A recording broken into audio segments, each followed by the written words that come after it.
Tonight's Take 10, Randy Titano tells us the Cape Crusader flew into the port city today. On his vacation from Gotham City, meeting his little bat fans. You seen that Joker around here today at all? I haven't seen him around, but you let me know if you see him, all right? Okay. Thank you very much. You look really happy. Yep. How come? Because I just saw Batman and got his autograph. Yeah? What was he like? He was, like a hero.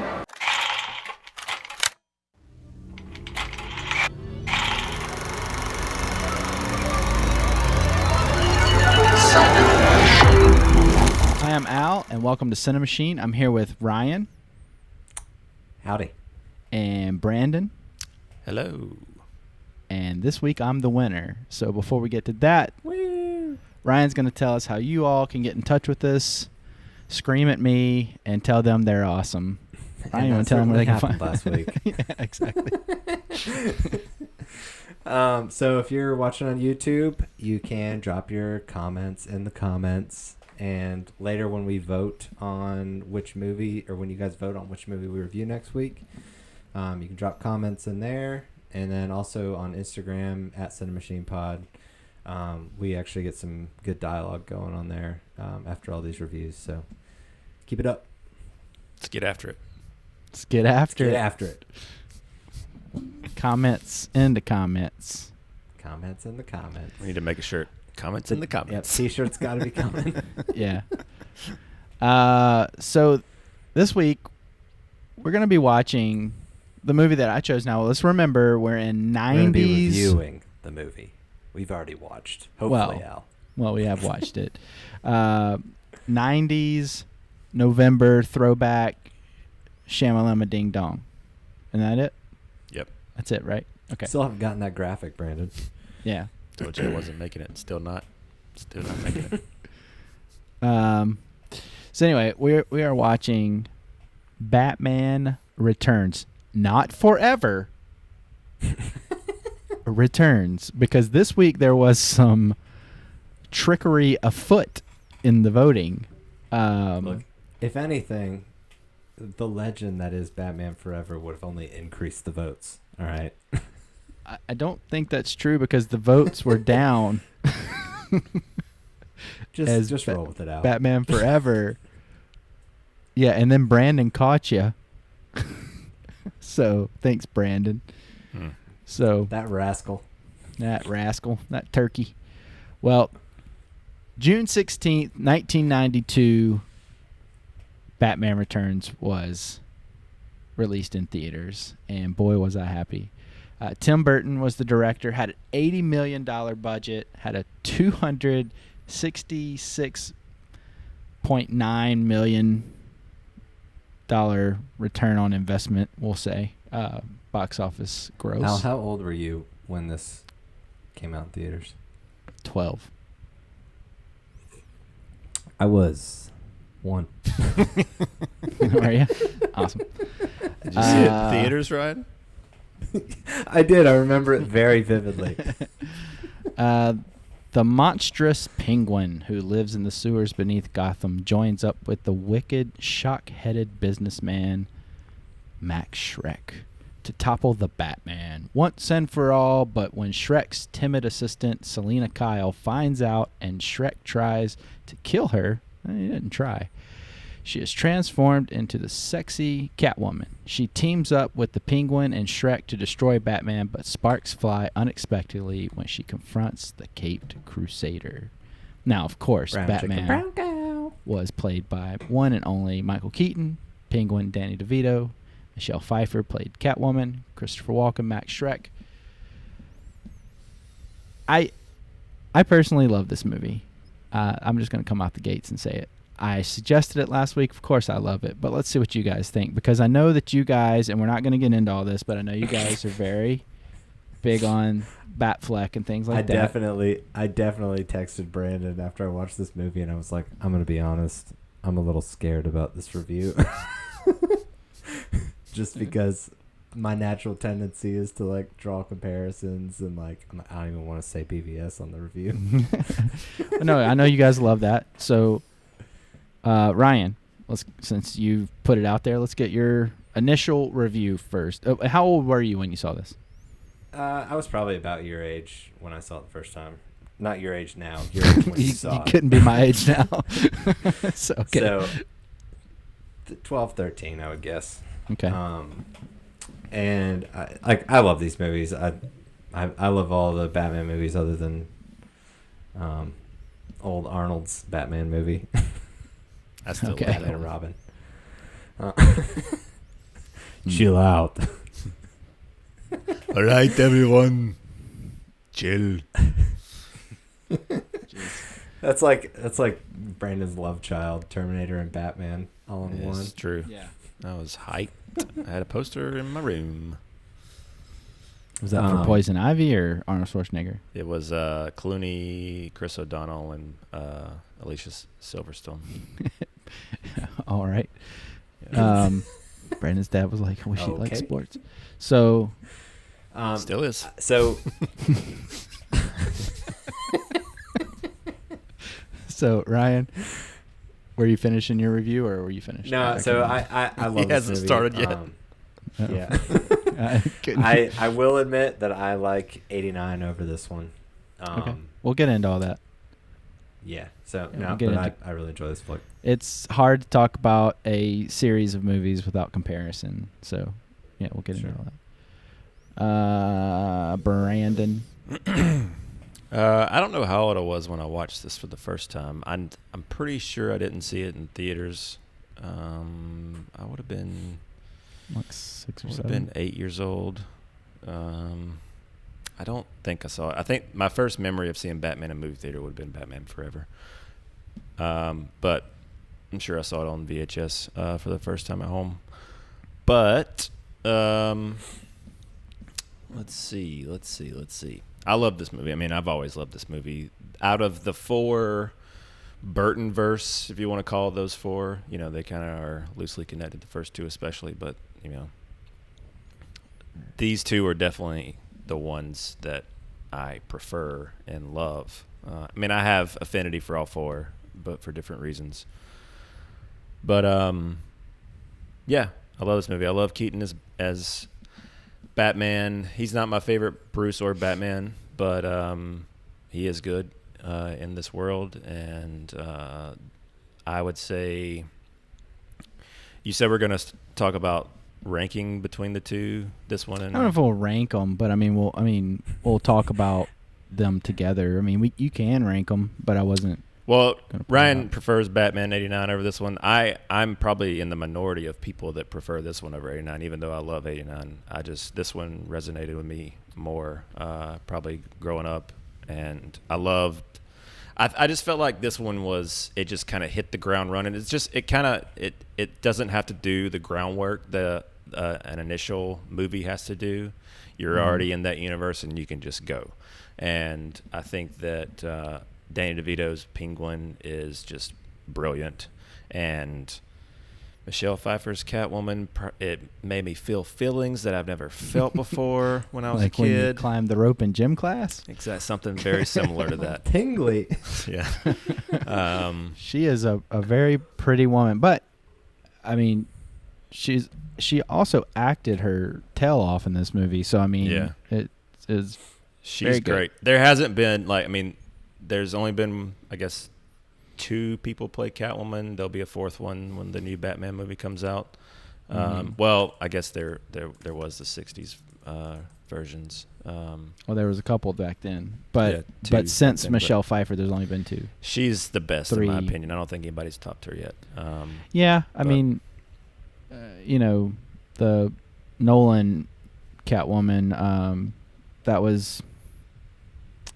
she was good, but it Very wasn't. different. It wasn't as campy, And I thought Michelle Pfeiffer rode that fine line of campy and pretty realistic at the same time, and that's what I liked about Burton's Batman movies, the 2.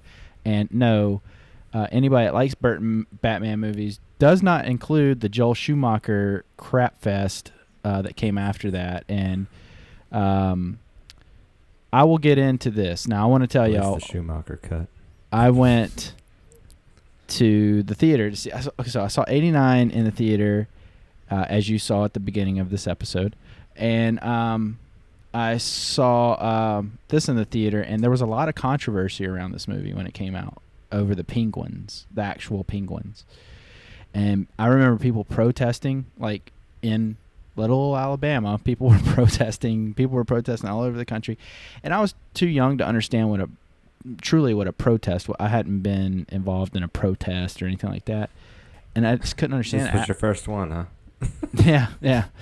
I'm cardboard markers for life now.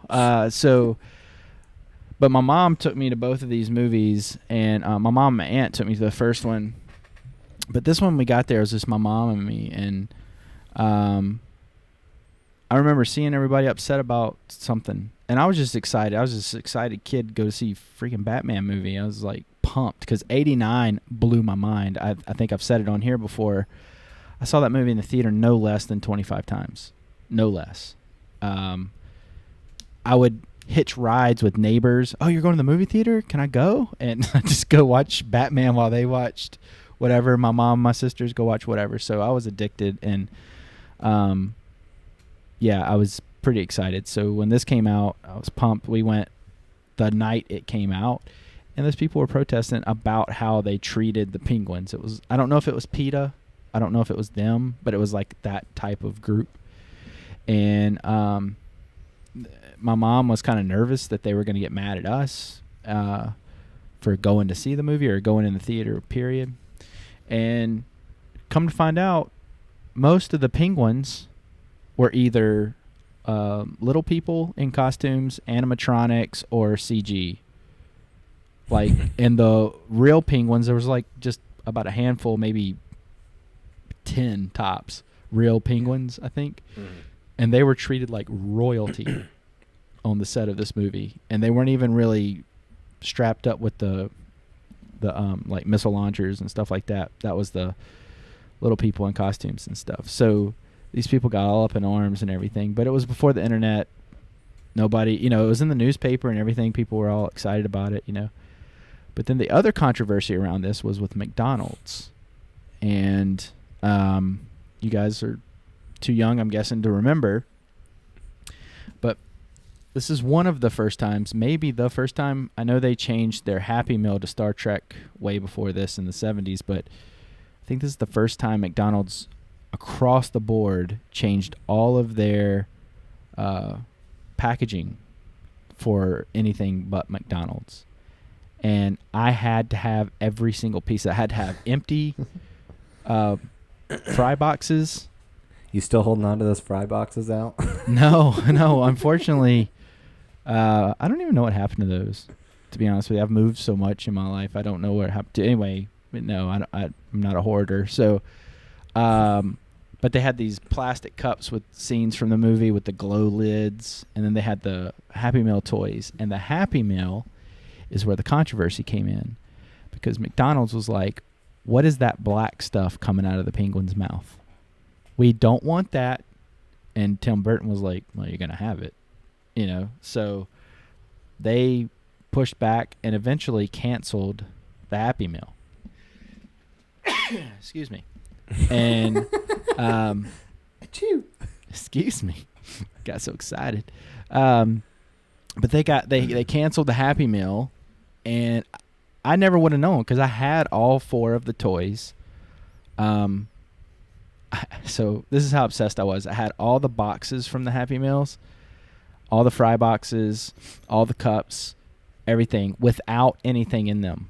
I requested them without. So I was a little bit obsessed. But those Happy Meal toys are, I don't know if they're worth anything now or what. I don't have them anymore anyway, but I don't know if they're worth anything. But I know that it was a really big piece of controversy, and ultimately what got Tim Burton thrown out of the Batman universe. That's why he didn't do number 3 ultimately, because they wanted a more kid-friendly, McDonald's-friendly Batman. So Joel Schumacher came in and threw up bright colors everywhere. So what'd you think about the movie? And I love this movie. I know it's campy. I know it's not the best thing in the world.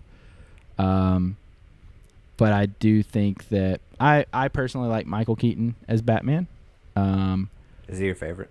I would say so, just because I like the world. Like, I like Gotham in this movie a lot. They took most of 62 acres of Warner Brothers studio lot and did sound stages, and that was like, as a kid, that was the first time I had ever heard of them doing this big a production on sound stages and stuff like that. It just blew my mind, you know. And some of the CG and stuff like that he used with the penguins and the armor for the Batmobile and things of that nature, that was kind of groundbreaking back then. So, you know, does it look real now? The penguins look fine. You really can't pick out the CG penguins, but the Batmobile, yeah, you can tell. And I've told Brandon this plenty of times, but I went to a car show with my grandfather back in the day, and they had a Batmobile there, 89 Batmobile there, and I was pumped. They had the TV show Batmobile and the 89 Batmobile, and I got to sit in both of them, and I just sat there awkwardly. I was really young. Sit there really awkwardly next to the owner or the handler or whatever you want to call him for the 89 Batmobile, and he was like, and I just kept waiting for him to notice me so I could ask my question. And he said, "What?" And I said, does the armor really come out when you say shields?" And he was like, "No, it's a movie." And he got mad at me. I was like, "I'm sorry." So like, it broke my little heart. But no, I love this movie, and I love all the performances.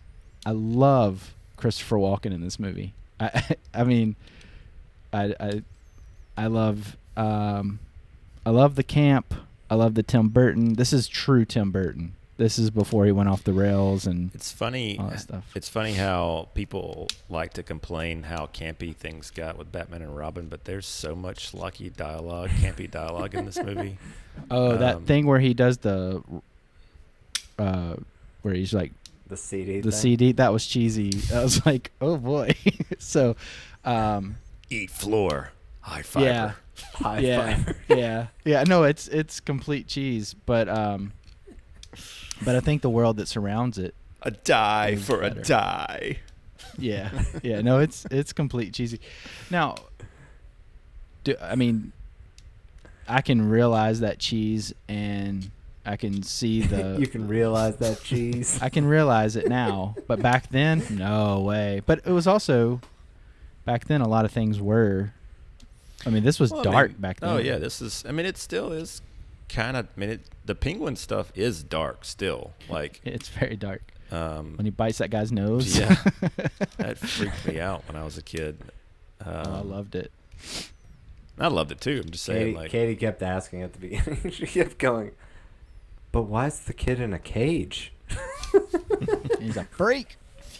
Well, also, I'm a big Pee Wee Herman fan, and at the beginning of this movie, I remember we were in the theater, and I was like, "Mom, it's Pee Wee Herman. Mom, it's Pee Wee Herman." You know, the penguin's dad, and he had just come off of all of his allegations, like the stuff he did in the theater, and his show had been canceled, all of that. So we hadn't seen Pee Wee Herman in a while, and he shows up in this, and I was like, "It's Pee Wee Herman!" Like, I was like pumped. I thought, that means the show's coming back, everything's gonna work out, life's gonna be good, and that's when it all went downhill. So, but no. Anyway, I know I've gone on and on and on, but I just wanted to give you some So you liked background. Well, I just wanted to go on, and I just wanted to tell you that there was a lot of controversy around this movie, and I didn't mean to go on so long about it, but there was quite a bit of controversy, and that's why Michael Keaton dropped out, because he said, Tim Burton's not attached, I'm out. And yeah, so anyway, so let's talk about the actors in this movie. Who was, like, what performance stands out the most to you in this movie? Because there's a lot of pretty good performances.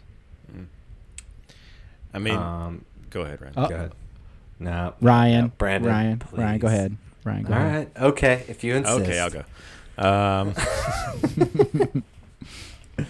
Ryan, go ahead. Seriously. It's Selena Kyle for me. Michele Pfeiffer. Yeah. She's by far in my opinion, the best Catwoman. Like blows Anne Hathaway out of the water. And like I realized that they're not very like comparable characters. This one's very campy, like you guys are talking about. But she just kind of like her eyes, man. She's just like going off the rails, very slowly but very surely going off the rails. The whole movie. Apparently, getting bit by a cat teaches you karate and how to swing a whip around. So, and follow pretty awesome. And how to sew a perfect costume out of a jacket over and over without so it's pretty awesome. So, but yeah, she's definitely the standout for me. Yeah. No, she's great. She's really good in other movies too. So, if you haven't seen a lot of Michelle Pfeiffer movies, I highly suggest you go back and watch her old catalog. She's kind of retired to a certain extent now. She's in the Marvel franchise, bro. Like Pay I said, attention. to a certain extent. So, Brandon, who is your... I mean, I can't... I'm just going to say the same thing. Catwoman, Pfeiffer. I mean, Danny DeVito is close second. I think he's brilliant as well, but Pfeiffer definitely kind of, takes the cake with this one. She's just... I mean, the duality that she brings to it in terms of the timid Selena at the beginning and the kind of hopelessness, and then she just kind of flips a switch and just goes completely bonkers, and Katie said that the scene where they're dancing in the ballroom or whatever at that party, where she says like, do we need to start fighting now? Katie was like, that's the best response I've ever heard to this situation that happens all the time in these comic book movies. Yeah, right? Great scene. My favorite thing about Batman in general is that Batman always tells the girl that he's dating who he is. Always. It never fails. It's like, so how does everybody not know who he is? Because girls talk after you Brandon, break up with them. Or Al, they reset the universe. That's how. Okay, so like Vicky Vale's not going around like, he's, like she's mad at him. So, originally Vicky Vale was supposed to come back, one of the script edits, and they were going to bring back the Joker in like a scene or two, and kind of have, I'm glad they went this route, and but it's just so funny to me how Batman always caves like, I can't lie, I like you too much. They fall in love so quickly. You and me are kind of similar. I also have a secret. Yeah, I remember when I was a kid watching this, and they were making out on the couch, and she touches where she clawed him or stabbed him pretty much, and then he touches her arm or the acid or whatever that was on her arm. I didn't know what they were doing on the couch. I was like, what are they doing? What's happening? Why is he tackling her? I didn't get it. Why is she tackling him? Yeah, I was innocent at one point. But anyway, I think I don't remember if I thought this, but I honestly thought they were like checking for each other's scars or something like that. Like I don't know. I don't know what I thought, but I didn't know they were doing that. So I think I'm right there with you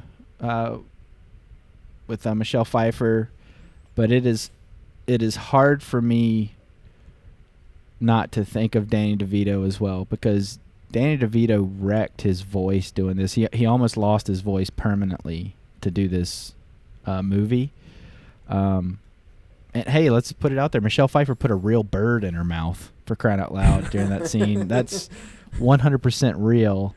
And Tim Burton even said, I hated having to cut it the way I had to cut it because it made it look fake, so it made people question. Mm-hmm. But yeah, 100% real. And I just think about all the diseases that birds sometimes carry. So I'm like, oh no, we could have lost Michelle. Oh no, Michelle! For shame. Batman movies kill people. So anyway, I thought she was great. She did carry the movie quite a bit, and but yeah, I mean, I still like Michael Keaton. Michael Keaton had them take out a lot of the dialogue in this movie for both Bruce and Batman. He's like, so he was I hadn't watched this movie in probably a year or two, and he was kind of like the quietest character in this movie for me. yeah, Like, I don't know. He was just, he wasn't bad at what he did, but his part was just kind of. well, he was in the background mostly. I mean, Yeah. Kind of like Dark Knight. I mean, Joker steals that show, and usually That's the true. baddies in Batman steal the show, Arnold Yeah. Schwarzenegger. Yeah. Yeah. Well, he's got the best rogues gallery of any. Yeah, DC superhero has better. character. But no, I prefer this Batmobile. Now I will say this: the set design and everything, I loved it. But his house, that fireplace, is like a bonfire. It's like, good God, how warm do you have to be, man? I know. I It's said like the same thing to Katie. cooking the side of his face. It's like, good night. So, Put a king size bed in there. I like Alfred in these movies. I don't know. I appreciate these movies. There's a lot of I don't know. This is Tim Burton at the height of Tim Burton. I was a big fan of Pee-wee's Big Adventure. That was his first movie, and so that's why he brought Paul Rubens into this. He was kind of helping Paul Rubens limp back into Hollywood. And then Edward Scissorhands and so on and so forth. I love those gothic kind of atmospheres that he builds. Mm-hmm.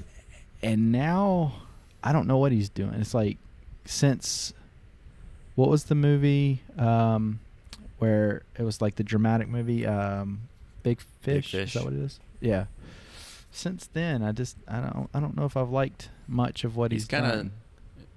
He's dipped his toe back into that kind of dark gothic, like he did Dark Shadows. I didn't see it, but I saw that.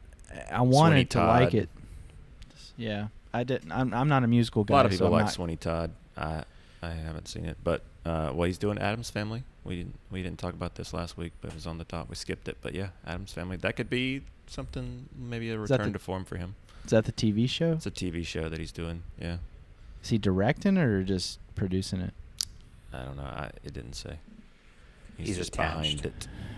Yeah, but I mean, But yeah, yeah, this I mean, I movie- agree with you. I really love the art style. I love how like big and grandiose, like all the statues, the big, huge, like monumental, like human figure type statues with the big sledgehammers and all that Yeah. kind of like iconography. Mhm. It's very Burton, but it fits really nice into the Batman universe. now there was somebody in this movie. It was their first movie ever that has become relatively famous in some walks. Doug Jones. Do you know what I'm talking about? Is that the guy that works with Del Toro a lot? Yeah. So he was like, Pale Man and Pan's Labyrinth and Pan and things like that. He was one of the clowns in this movie. He was Yeah. Skinny Clown. Yeah. So I was looking for him after I saw that. I was like, looking for him. Like, oh, yeah. Okay. So, but I think my favorite bit in this movie is when he is in the Batmobile and he puts that little thing down and he spins around and lights the guy on fire with the engine with the. Oh, you mean when Batman kills someone? But Batman doesn't kill anybody. We don't know if he died. We do know that the guy that he threw down the with the bomb? sewer with a bomb on him did. But no, I think this is a great movie. So let's get into the 89 versus Batman Return, not versus, but 89 comparison to. I do want to say Returns. one thing. We're Yeah, go kind of ahead. talking about the set design and stuff. It's kind of related. There were a lot of things watching it this time, and I've Gosh, never put your noticed muscles before. down, Ryan. Goodness. Sorry. How dare you take care of yourself? I didn't notice this until this screening, but there were a lot of little like things and scenes that were inconsistent or like little goofs in this movie that I didn't notice the first time around. Like the eye makeup and before he takes the mask off. Have you guys ever noticed that? Like he's got the eye makeup on, and then they shoot.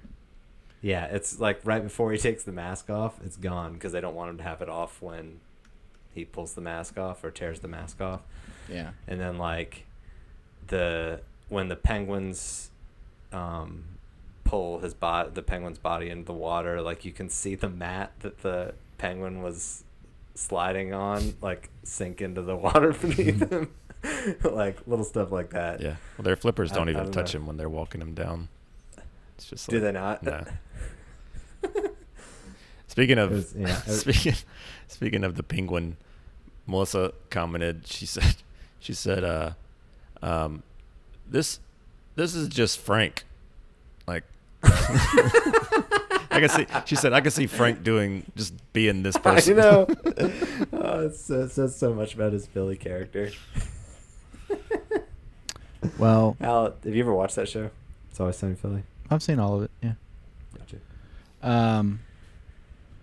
So the 89 and Batman Returns. I am more of an 89 fan because that is what sparked everything for me. But it's such a razor's edge of which one I can put them equal in all honesty. But if I could only take one with me for the rest of my life, I would take 89. If I had to do the Island movie thing.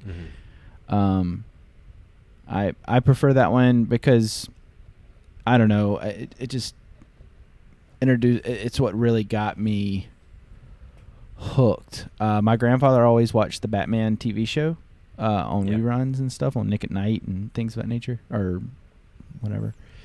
And then I read the comic books. Sometimes you just can't get rid of a bomb.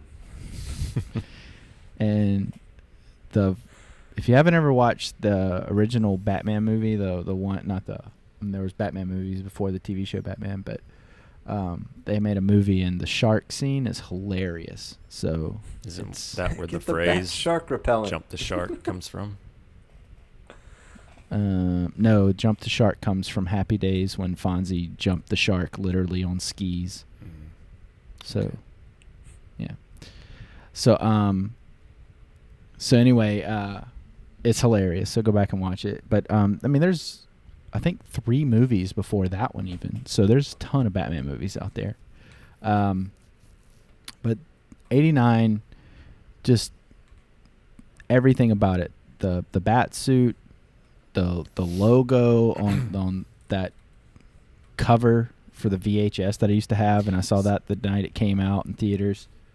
Now, the funny thing about that one was my mom took me to JCPenney right before the movie, and we bought a white T-shirt with a glow-in-the-dark logo, Batman logo, that just covered the whole shirt. So I'm just like glowing in the movie theater. I'm basically texting with my shirt, if you can imagine that. It's just like so bright in there. So I'm sure people wanted me to turn my shirt off. But yeah, no, that movie's great, and that's one of my, like, when I was sick, I would watch that movie as a kid. Like, I was like, oh, I got the sniffles, I gotta watch it. So I literally wore out a VHS tape. It was fantastic. See, so I'd say that's the only reason it kind of edges this one out. It's barely. So go ahead. Well, you mentioned the suit and the logo and stuff. I'm one of the people that prefers the return suit over the 89 suit.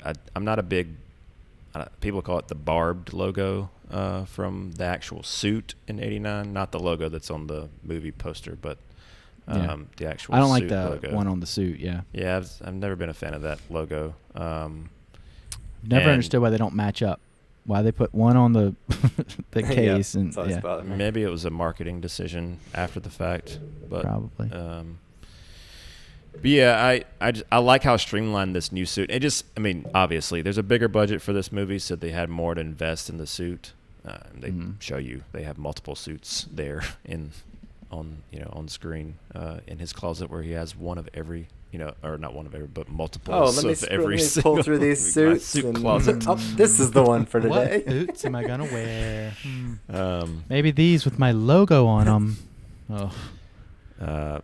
But yeah, I like all those things more. And I love how all one. superheroes are really good at graphic design. They always have like a cool logo. Or Alfred is. But every single one of them, like, yeah, man, got a really cool kick butt logo, man. I'm killer. I'm gonna be able to market myself, and they all have like great marketing and stuff like that. It's fantastic. Yeah, I think that's funny. it is. It's really good.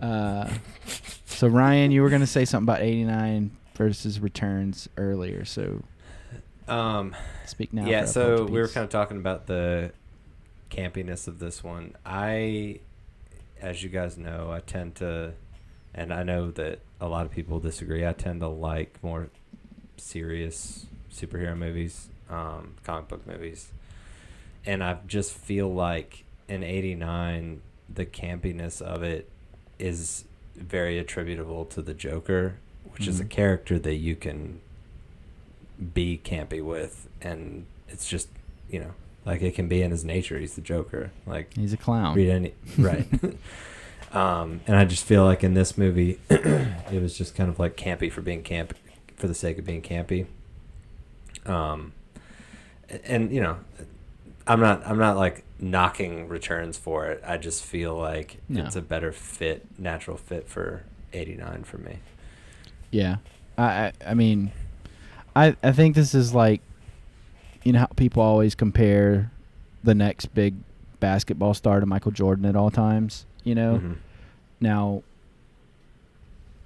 is Michael Keaton the Michael Jordan? I'm not saying that, but what I am saying is I think forever, if you put on a bat suit, you're going to be compared to every other Batman, and there's some people out there that hate Michael Keaton that love Adam West.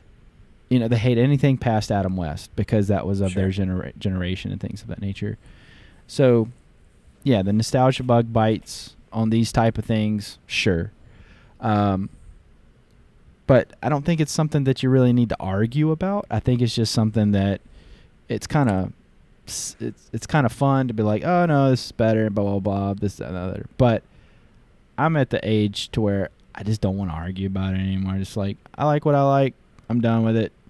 I like 89 Batman, and I like the Nolan Batman movies just fine. I'm not knocking anything else. For sure.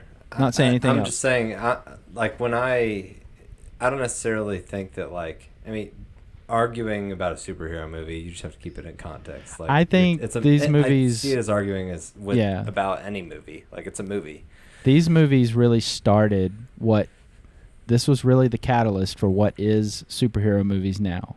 Like the 89 and Batman Returns, the darker, more, if you want to say it, grounded in reality, although these are very campy and things like that. So, well, guys, do you have anything else to say about Batman Returns? I think I'm good.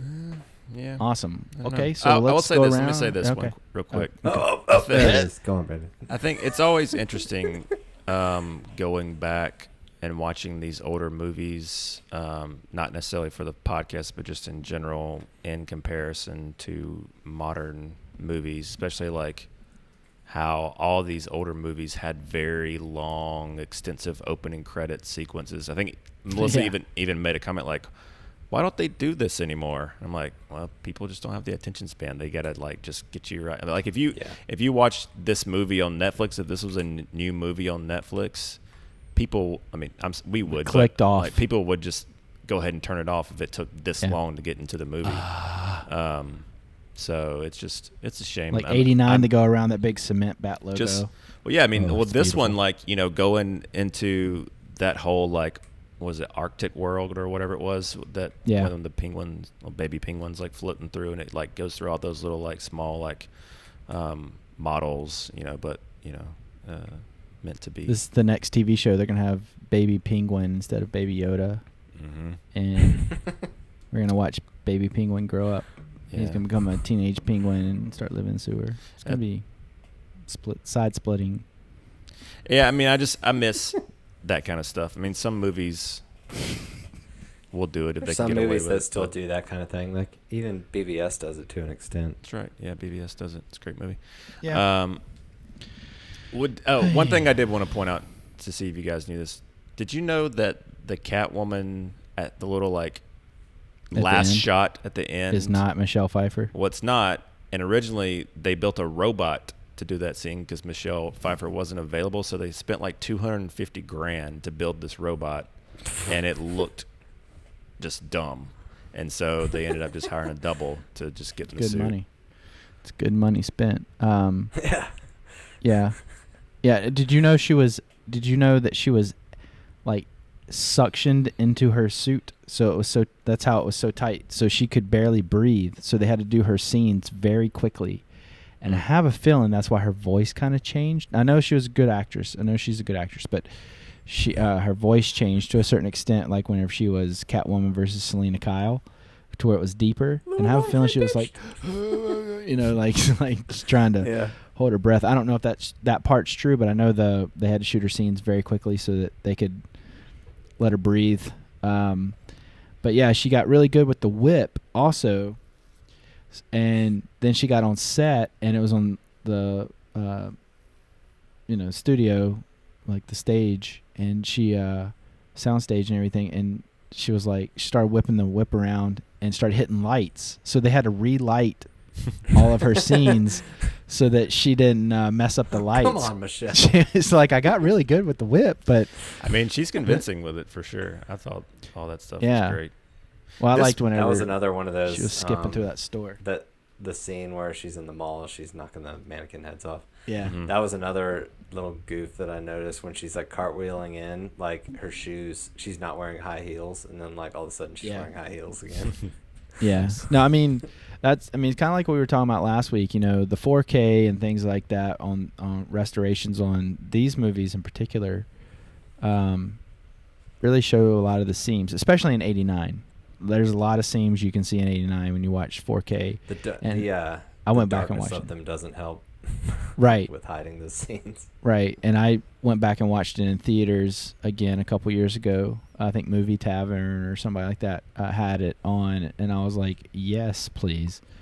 And I could see the seams, but still didn't take the magic away from the movie for me. So, well, gentlemen, that's Batman Returns. So let's see. Brandon. Mm-hmm. Buy it, sell it, skip it, flip it, return it. Don't watch it. What do you want to do? I'm going to say buy it. It's great. Yeah. I mean, really wish they'd put out a really good special edition.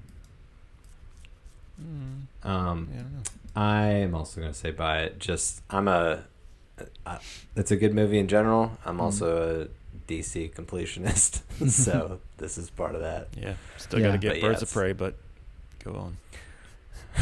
It's going to have to get real cheap. So everybody out there, Ryan has Suicide Squad if anybody wants to trade for Birds of Prey. Yeah. If anybody's interested in a 4K Suicide Squad, let me know. Yeah. Hit that comment section, yo. As the kids like to say. Right. Get after it. Smash that like button, yo. I would say buy it. I have bought it a couple times because I lend it to people and I never get it back, and then I go buy it again. But I really wish they would put out a really good special edition of the first two movies. They've already hit their 25th and 30th anniversary of these movies and things of that nature. So has the 30th happened yet? Of 89? Oh, no. Last no, this year. one, 92. No, not yet. No. Yeah. Not yet. Because we watched the I will 30th say anniversary. 2 years. It's the 28th. I don't know if it was a re-release that they did of this as a set, the Batman 80s, 90s movies as a set. The cover art is awful. Bad.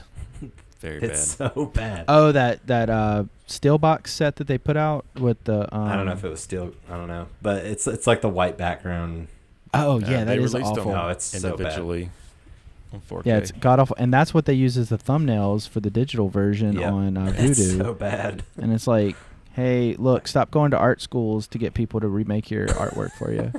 So Or go to It's good terrible. art schools to do it. Or get Brandon to do it. Get me to do it. I'll do yeah, that'd be good. Call up Brandon. He will do it upright. it. Yes. I trust him. So You heard it anyway, here. that is our review of Batman Returns. Thank you guys for voting for that. We had a lot of fun with that one. So what are we going to be watching next week? We don't know yet, but Ryan, do you want to go ahead and tell them how they can vote next week before we tell them what we're going to be putting up for vote? Yep. If you're watching this on YouTube, you can throw your vote down in the comments. And then if you follow us on Instagram at Cinemachine Pod, we'll have the graphic up there when we release the episode, so you can drop your vote there too. There you go. And everybody's vote counts here. So there you go.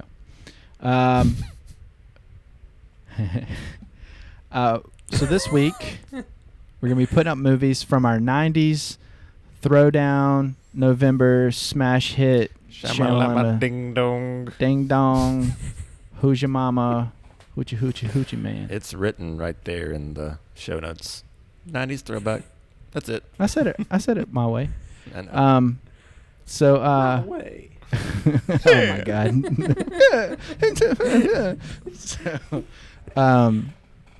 So Ryan, what do you want to throw up for voting this week? So I'm sorry. The genre this week is drama. 90s drama. Which is kind of we've kind of realized is a little bit vague. Yeah, we were looking at some lists, and whoever's making these lists, they got some drama. So I'm gonna throw a little Fincher action at you and go Fight Club. Okay. Fat Club. Love that flick. All right. And Brandon, what are you going to throw up? Terminator 2 again? I wish I couldn't justify it though. It was on a couple lists for dramas I saw. Brandon, I gotta say, I love the integrity that you have. I appreciate that. That's all I have left. I have no integrity. I would have done it. I'm gonna throw a little Green Room. I'm gonna throw a little Zemeckis action at you and put up Forrest Gump. One of my faves. You want to give the audience a nice impression, just as a teaser? Nah, vote for it. I'll give it to you. They gotta earn it. You gotta earn it. If you vote for that, Brandon will do an impression here. That's what he's saying. Yeah. So I'm going to throw out a movie that it's hard to dislike this movie. If you do, I'm not sure what's wrong with you. This movie just makes you feel good. I'm going to put out Braveheart. That's rare for you. Braveheart. Okay. Braveheart is just a great movie. So let's all watch it together and enjoy freedom. That's all I'm saying. If you love freedom, you'll vote for Braveheart. It's a good primer for Fat Man. All right, everybody. We will see you in the wrap-up where we talk about what's happening in movie news and what we've been watching this week. Please vote.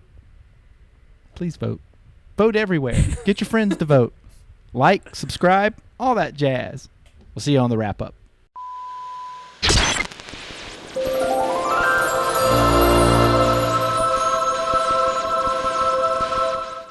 Welcome back. This is the wrap-up where Brandon gives us the news and we all talk about what we've been watching or what we suggest that everybody starts watching with this week or next week. So, Brandon, you want to go ahead and give us the news? Well, I would love to, Al. In the Thanks. news, Back to you, Brandon. In the news this week. So I guess I got three things on the dock today. First one is Jeff Nichols has been hired to write and direct another movie set in the Quiet Place universe. And love to see the second one. Exactly. Well, that's kind of partially why I brought it up because, as we all know, Quiet Place was supposed to come out when, like March or April. Yep. Something like that. End of March, Spring, early yeah. April. I can't remember. Got pushed back indefinitely, and I think what is it like? It's in 2021 April. I think so. I think it's like a year later. Essentially, is when the second one, Quiet Place 2, is supposed to come out. But anyway, Jeff Nichols, you may know him from projects like Take Shelter, Midnight Special, Mud, and I think his latest one was Loving. Did you guys like Mud? I liked Mud. I liked the Nicolas Cage version because they put 2 movies out at the same time. I know what you're talking about. Yeah. That one was good too. Yeah, I like that one. Yeah. I like Sorry. Mud. I didn't see Take Shelter. I did see Midnight Special. I thought Midnight Special was pretty cool. But yeah. So this guy is doing another Quiet Place movie. I don't know if they haven't really said, who it's going to be based on. If it will be, it seems like it's going to be kind of just like tangentially connected. Yeah, from what I read online, at least if it's true, it was a spin-off type situation. Which I'm all about. I loved the first Quiet Place, and I was really excited to see the second one. But hopefully we'll be able to see that sometime soon. Someday, maybe.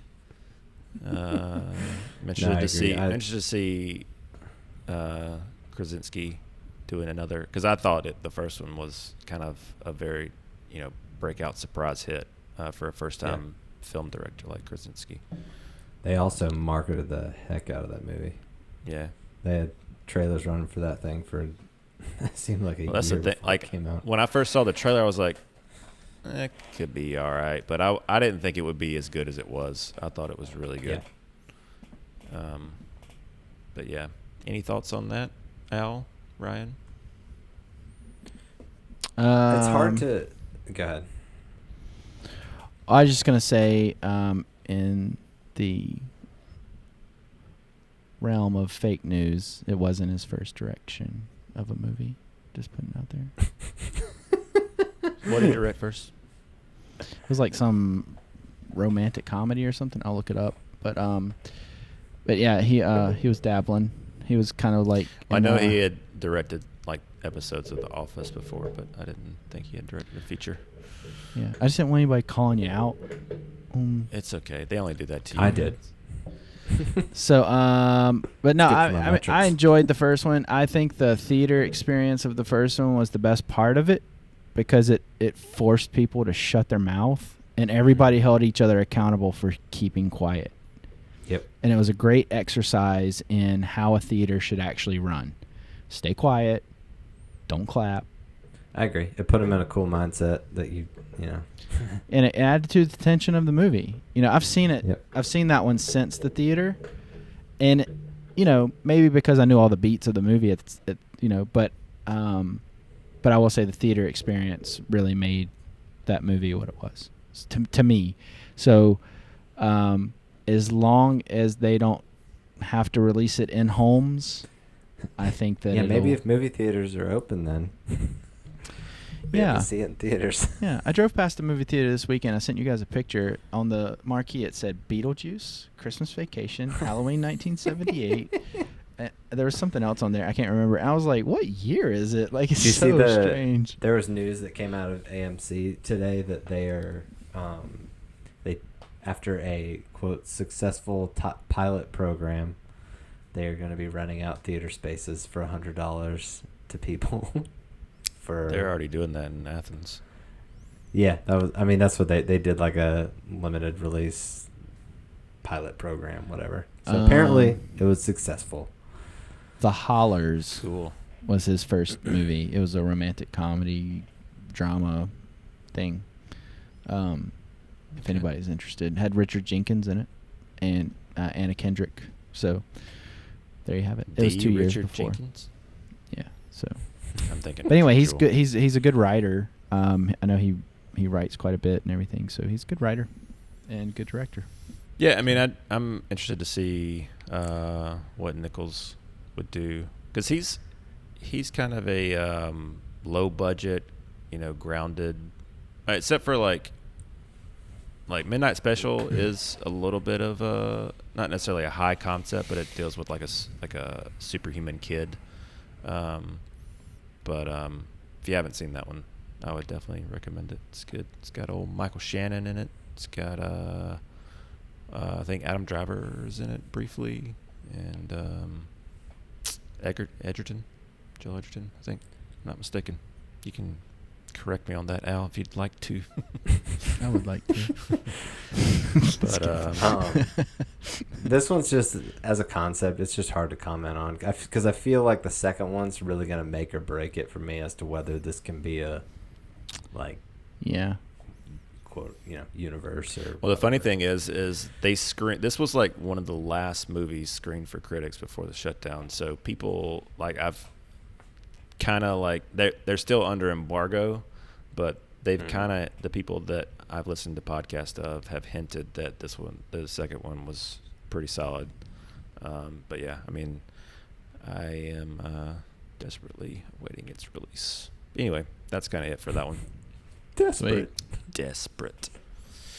All right, so the next thing, I think this broke this week, and it revolves around Johnny Depp and his stake, or lack thereof now, in the Fantastic Beasts and Where to Find Them franchise. So we don't really have to comment on the whole Next. lawsuit with him and Amber Heard, but it's just interesting that they removed him completely, asked him to step down. He issued a statement that he was asked to step down, but he's getting his full salary for Fantastic Beasts 3. He'd only shot one scene Nice. prior like, "Yeah, to I'll do COVID it." shutdown.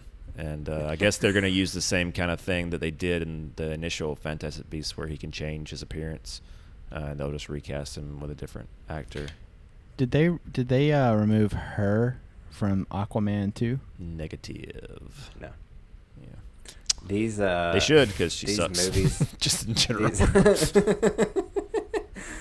These movies are, I think we may have talked about it briefly before on the show, but these movies are so bad. Yeah, I think they're doing him a Ka- favor.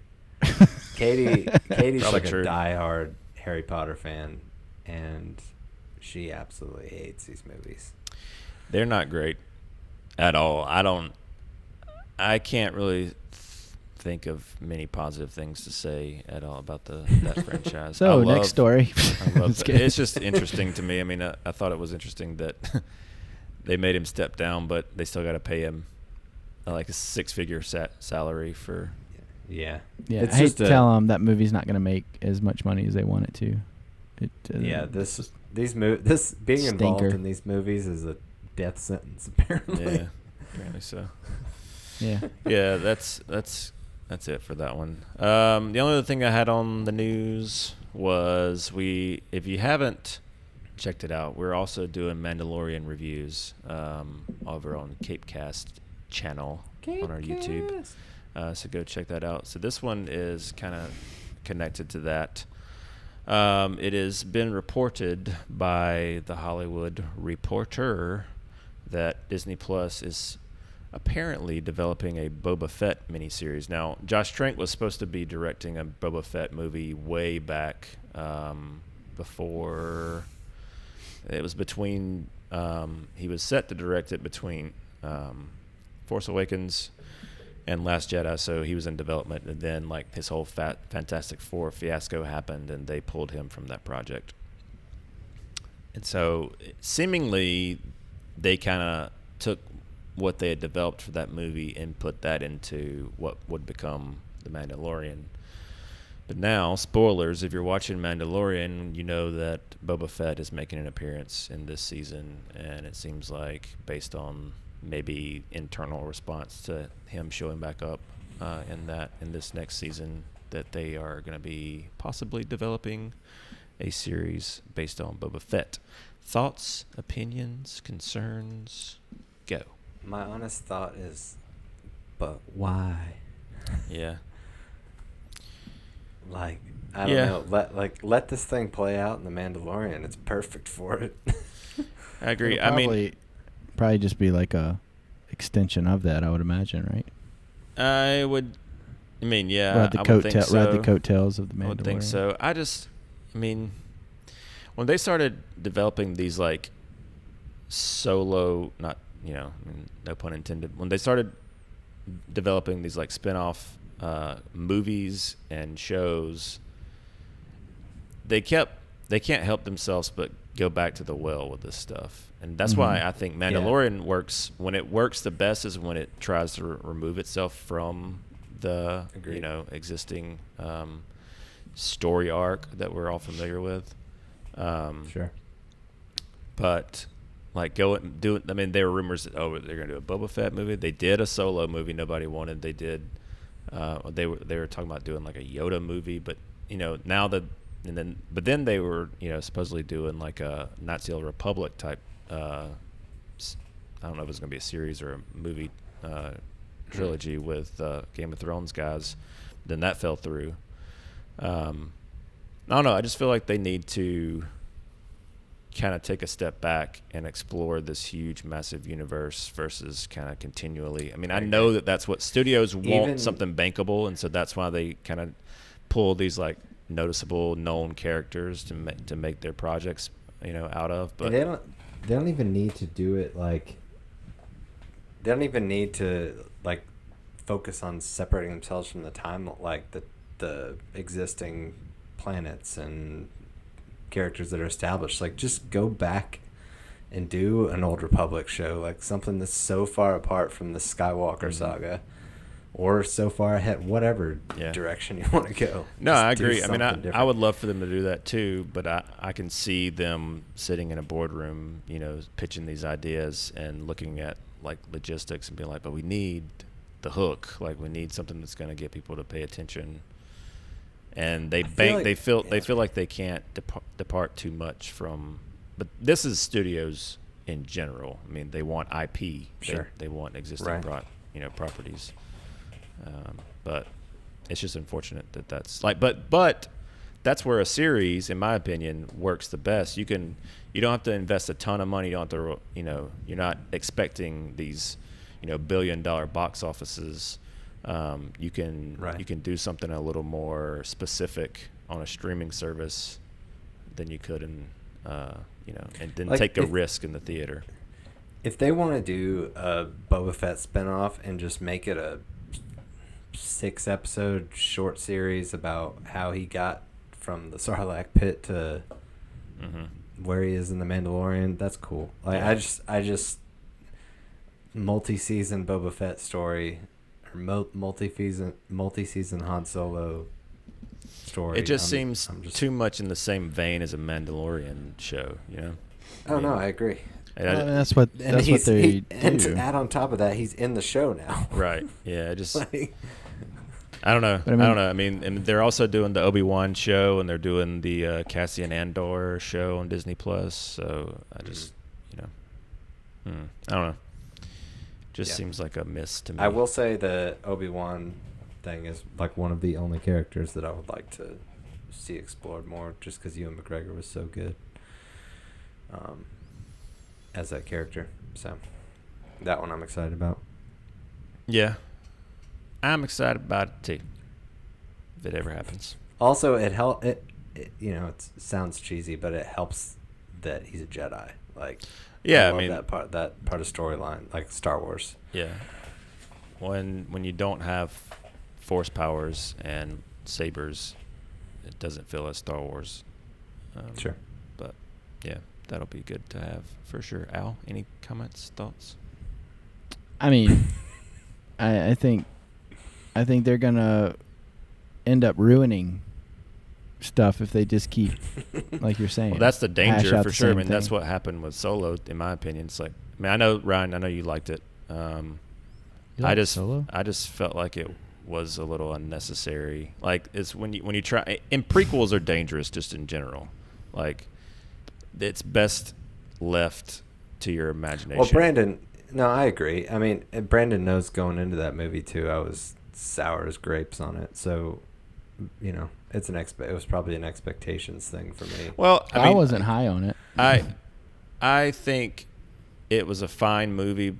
It would have been, to me, it would have been a fine movie if it wasn't based on Han Solo. Like, having the baggage of Harrison Ford's Han Solo, and baggage just meaning like that perfect portrayal of that character, and then having to watch somebody that wasn't Han Solo, that wasn't Harrison Ford, that to me didn't have any of those qualities.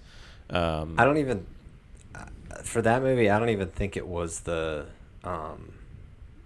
character that was the intrigue for me as much as like the world that they were building around it with Red Dawn or Crimson Dawn, and like seeing him, all the like intricacies of like the Imperial troops and stuff, like how he had to get involved in that, seeing all of that for the first time instead of just like marching stormtroopers. I just thought it was like a good world building type movie. Look, all I'm going to say is release the Lloyd and Miller cut. Just do that. Please. I would love to see what they were going to do with that. Because, I mean, they shot 90% of it. There's something out there. It's Lord. Lloyd. Lloyd Miller. Oh, boy. Well, release the Lloyd and Miller cut as well, but also the Lord and Miller cut. Those people that are mad about the It's egg a Dumb and Dumber thing. spinoff. Yeah. Yeah. Oh, boy. Yeah. Anyway, that's That's Cape Cast stuff. that's all I got for the news. Well, thanks for the news, Brandon. We truly appreciate it. Sure, man. I think that last one almost put Al to sleep. Looking at his face. I enjoyed the conversation, Brandon. I didn't say I didn't enjoy it. Ryan, what you been watching this week? So I've just got one thing that I watched other than revisiting Batman Returns, and it's The Undoing. It's a new HBO Max. I think it's HBO Max exclusive. That's show the Nicole with, Kidman show. Yeah, with Nicole Kidman and Hugh Grant. Hugh Jackman? Noah Jupe. Is it Hugh Grant or Hugh Jackman? Yeah, it's Hugh Grant. Hugh Grant, okay. And it's kind of like, I guess from what I've seen online, people describe it as a like New York style of what's the show with Reese Witherspoon and super famous? Is it Big like, Little Lies or something? Yeah. Yeah. Something like that, yeah. I can't remember what the title, but it's apparently really famous. But it just kind of centers around a family, and I don't want to give too much away, but the husband kind of gets convicted of stuff that he claims he didn't do, and it's basically just a well-produced drama. But they've had 2 episodes come out, so maybe 3 episodes come out so far. They're doing the weekly release thing, but I'm enjoying it so far. I would say it's worth checking out. It's on HBO Max. Awesome. Q. Brandon.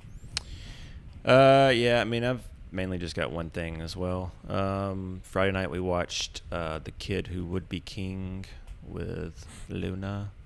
That's a Joe Cornish movie. It came out last year. I think the beginning of last year. I bought it for Christmas, and we just never got around to watching it. But it's pretty. I mean, it was pretty solid. I was surprised that it's kind of a mix between like Harry Potter, Lord of the Rings. Did it exceed the trailer? Because I remember really not liking the trailers. weren't good. I mean, and the movie, it's not great, but I would say it's solid, good area. Like it's pretty inventive in the things that it does with like that whole like Knights of the Round Table kind of King Arthur story, and the approach they take at the end, towards the end of the movie. Like it feels like an old school, like we were talking about like Ernest Scared Stupid a couple weeks ago, and how they had this like big, like all the kids get together in the neighborhood and they all like forge this like fort and get their weapons and like do all this stuff. Well, they kind of take that approach at their school, fighting these like demons and all this stuff, and it's kind of a really cool, like they're all in their like knight armor, but it's in a modern day setting. I don't know. I thought it was fun. I thought it was a good kid movie. It's all like newcomer kids, but it does have like Sir Patrick Stewart in it as Merlin. briefly in a few scenes. But I mean, I was surprised. I thought it was a pretty good. I mean, if you like any of those movies I named earlier, I think it would be worth checking out, especially if you have family movie night. You could do worse. I'll just say that. So Cool. So you remember about a month or so ago, I came on here. I got really excited. Oh, way back then? Got really excited. It was about 2 months ago. I got really excited because I watched They Live, right? And remember how ecstatic I was? And you guys were nervous because I looked happy. Well, this is one of my favorite months. And it's not because it's 90s throwback, Shamalama Ding Dong, all that stuff. It's because this is Criterion month. Barnes & Noble. You can also order. Amazon is matching the price. It's half off of Criterion. So they do this 2 months out of the year. So I get super excited. And I've purchased quite a few of these over the years. I usually look back and say, what have I done? And Brandon usually texts me, your poor bank account. I want to talk about one movie that is on the Criterion, in the Criterion collection, I should say, that is from the 90s that I almost suggested tonight, but I didn't. And that is Dazed and Confused. Have you guys seen this movie? Yep. Parts of it. Yeah. Okay. So this movie's fantastic. This movie it's Richard Linklater. It's a bunch of people that you know now as some of the biggest actors in Hollywood. It's some of their first appearances in movies and things of that nature. You got Ben Affleck, you got Matthew McConaughey, and you got Parker Posey. I mean, the list goes on and on. I love Parker Posey, so I think she's hilarious. So, but this movie, I don't know what it is. The summer this came out on home video, I was in Texas, which this is based in Texas, with my dad and my sister, and we rented this movie so many times that looking back on it, it makes no sense that we didn't just buy it. We literally rented it probably 10 or 15 times. We couldn't get enough of it. We bought the soundtrack. I mean, everything. We were addicted to it. And I flipped this on, and it just felt like warm blanket. It's just such a good little movie, and it's really just a day in the life or a night in the life of these high school kids that some of them are seniors about to graduate and they don't really know what to do with their lives, and then the kids that are coming in as freshmen to high school and they're hazing and all that stuff. So it's a lot of fun, this movie, and I don't know, this is what made me pay attention to Richard Linklater, and he has a lot of movies within the Criterion collection. I highly suggest, if you have not seen Dazed and Confused, I don't want to give too much away, but this movie is so quotable. I'm sure you can quote it partially even if you haven't seen it. Matthew McConaughey is fantastic in it, and you'll see a lot of faces that you've seen in other stuff over the years. So highly suggest Dazed and Confused. And I have to say that the package design and everything that Criterion has done, the restoration, everything that they've done for this movie is absolutely fantastic. So go check it out. $20. You can get this Blu-ray on Criterion. So why not? Go ahead and order it. Go up to your local Barnes & Noble, order on Amazon, whatever you want to do. But also, I'm going to be reviewing some more Criterion on this channel. So get you set up. So that's what I've been watching. I've been watching other Criterion, but I figured I won't bore these fellas with that. I'll put out some 5 minutes here and there and kind of guide you guys to what I like on Criterion, if you even care. And so there's a lot of stuff out there, a lot of crazy stuff, but it's a fun grouping of movies to collect. And there's blind buys, there's all sorts of stuff. It's just a fun time. So yeah, go out there and get some physical media for a good price. So I know that behind the physical media. Yeah, I was about to say we can all get behind the physical media, but we can't maybe all agree on Criterion Collection. I mean, you let some people borrow them and they never watch them. So, Who? Shots fired. yeah. I mean, there's movies on there. I mean, Hey, I'm behind Criterion. I like the idea. They just don't have a lot of movies that I want. Ryan, I highly suggest you get this month. I highly suggest you get the Silence of the Lambs Criterion. Their transfer is absolutely immaculate. It's Really? And the package design is fantastic. So, as long as you get your little dust covered, go with it. What are we? Yeah, what are we talking Al's about? got What's the quite a damage? few extras if you $20 need it. bucks. $20. Okay. It's usually $40, but they're half off this month. All right. What'd you say, Brandon? Well, you mentioned dust covers, and I said you should have quite a few extras if he needs any. So let me tell That could be you, a- I'm just going to tell you this little story. I got all excited because I found these dust covers because I think it's fun to open movies. And I was like, you know what? I'll just open them every time I get them off the shelf, whatever, blah, blah, blah. No big deal. I like the packaging design and things like that. So that's one of the things I like. So I thought, you know what? I'm going to buy a pack of these. So I'll buy an extra pack for Brandon. I'll just get him some. I took him over to his house, and he just looked at me like I was the biggest moron in the world. He's like, no. it's like. So here I am with like 1,000 of these things. I bought 2 packs of 500. So yes, I have plenty if anyone needs a dust cover. I tell you what, if you buy Ryan's Suicide Squad, I'll throw in a dust cover. So there you go. We'll see what Brandon has to kick in a couple episodes. See what pops up. Keep you posted. Anyway, well, guys, I mean, that's all everybody's been watching this week. I know that I got excited to watch Batman this week, so it was a lot of fun. So it was good talking to that. Well, guys, it's been a lot of fun. I want to thank everybody for tuning in. Ryan, do you want to tell them how to get in touch with us again? Yep. At Cinemachine Pod on Instagram, Twitter, and Facebook. Hit us up on there. We love talking movies. So. Absolutely. Well, I want to thank Ryan. I want to thank Brandon. We had a great time tonight talking about movies, as we always do. Go out and get some physical media, whether it's Criterion or anything else. Yep. This is the time of the year to do it. Black Friday sales for Blu-rays. Yeah, Black Friday sales all this month. So Yep. it is insane. Not the best sales going on so far that for my liking, except for the They'll kick Criterion. in. But They'll kick in quick. yeah, but keep checking in.